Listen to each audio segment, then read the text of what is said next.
মাকে আমার পড়ে না মনে। শুধু কখন খেলতে গিয়ে হঠাৎ অকারণে একটা কিশোর গুনগুনিয়ে কানে আমার বাজে। মায়ের কথা মিলাই যেন আমার খেলার মাঝে। মা বুঝি গান গাইতো আমার দোলনা ঠেলে ঠেলে। মা গিয়েছে, যেতে যেতে গানটি গেছে ফেলে। মাকে আমার রোজ ভোরবেলায় মনে পড়ে, যখন মোবাইলের ওই বিচ্ছিরি যান্ত্রিক অ্যালার্মের শব্দটা বেজে ওঠে। সেই সময় ছোটবেলায় মা যখন সাত সকালে ঘুম থেকে উঠিয়ে দিত, তখন বিচ্ছিরি লাগতো খুব। বিশেষ করে এক একটা দিন যেদিন কিছুতেই বিছানা ছেড়ে উঠছি না, অথচ মা জোর করে ফ্যানটা বন্ধ করে ঘর থেকে চলে গেল। ঘুম থেকে উঠে মায়ের উপর খুব রাগ হতো। কি হয় যদি আরো এই কিছুক্ষণ বা মিনিট 15 বা আরো আধ ঘন্টা বিছানায় শুয়ে থাকে তো? এখন ঘুম ভাঙে অ্যালার্মের যান্ত্রিক শব্দে। আর ছোটবেলায় মা আর আমাকে ঘুম থেকে তুলে দেওয়ার ওই নানান অজুহাতগুলো মিস করা দিয়ে।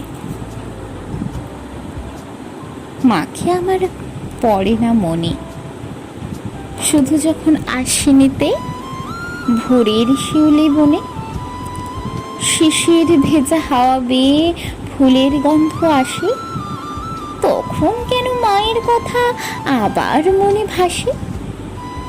কবে বুঝি আন্ত মাসে ফুলের সাজে বয়ে পুজোর গন্ধ আসে যে তাই মায়ের গন্ধ হয়ে। বড় হয়ে আমার বয়সে সবাই চাকরি পেয়ে গেল, বন্ধু বান্ধব, দূর দূর ভাই বোনেরা। আমি তখন একটার পর একটা ইন্টারভিউ দিচ্ছি আর সেই সাথে নানা কোর্স করে বেড়াচ্ছি চাকরির জন্য। তবুও ভাগ্যে শিখে ছিড়ছে না। মাঝে মাঝেই শুনতাম মায়ের আক্ষেপ, ছোটবেলায় যদি একটু মন দিয়ে ওদের মতো পড়াশোনা করতিস তাহলে এতদিনে তোর চাকরিটাও হয়ে যেত। মনে মনে মায়ের উপর রাগ হতো একটু, কিংবা বলা ভালো অভিমান। চিরটা কাল এই মধ্যমানের রেজাল্ট করা আমিকে এই মা সারা জীবন সবার সামনে প্রোটেক্ট করেছে, সে কি এরকম কথা বললে চলে? সবাই তখন নিজের উপার্জনের টাকায় নিজের শৌখিনতা পূরণ করছে, আর আমার হাত ফাঁকা। ফটো মনে পড়ে সেই পুজোগুলোর কথা, যখন এই রোজগারহীন আমির পছন্দের জিনিসগুলো মা নিজের হাত খরচের টাকা থেকে বাঁচিয়ে আমার সামনে তুলে ধরে বলতো, কিরে এবার একটু মন ভালো হলো তো? না না, এমনি দিচ্ছি না, জানি চাকরিটা তুই পেয়ে যাবি। আর তখন কিন্তু পুজোর সময় আমার 5 খানা শাড়ি চাই। পুজো আসে প্রতি বছর, মা আসেন প্রতি বছর, আমার মা আর ফিরে না। মাকে আমার পড়ে না মনে, শুধু যখন বসে গিয়ে শোবার ঘরের কোণে জানালা থেকে তাকাই দূরে নীল আকাশের দিকে, মনে হয় মা আমার পানে চাইছে অনিমিকে। কোলের পরে ধরে কবে দেখতো আমায় চেয়ে, সেই চাহনি রেখে গেছে সারা আকাশ ছেয়ে।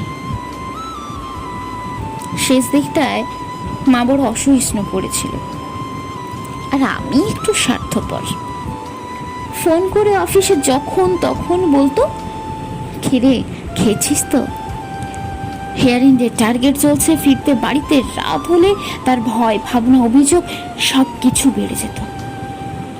বাড়িতে ফিরে দেখতাম মা তার পছন্দের চেয়ারটায় চুপ করে বসে আমার জন্য অপেক্ষা করছে।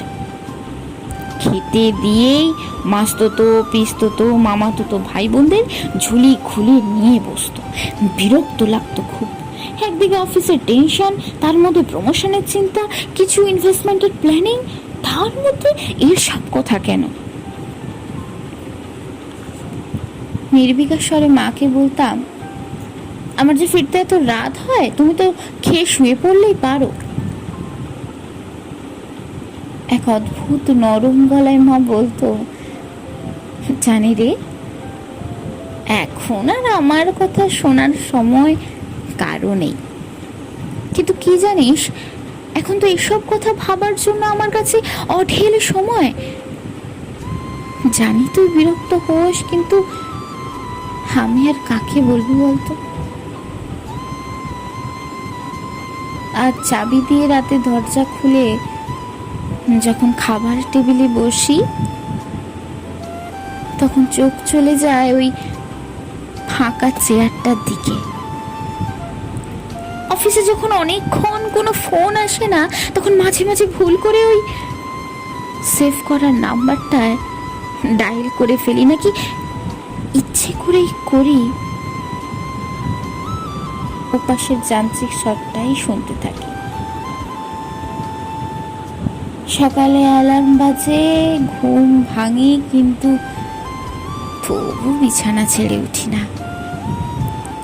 অ্যালার্মটা বাজতেই থাকে। মাকে আমার আজ বড্ড বেশি মনে পড়ে, বড্ড বেশি মনে পড়ে। প্রয়োজনীয় জিনিস হারিয়ে গেলে মনে পড়ে, জ্বর হলে মনে পড়ে, মন খারাপে মনে পড়ে, জমা কথাগুলো বলার জন্য মনে পড়ে, একবার সরি বলার জন্য মনে পড়ে। কিন্তু জমা কথাগুলো জমতেই থাকে আর কিচ্ছু বলা হয়ে ওঠে না। মাকে আমার আজ বড্ড বেশি মনে পড়ে, মাকে আমার আজ বড্ড বেশি মনে পড়ে।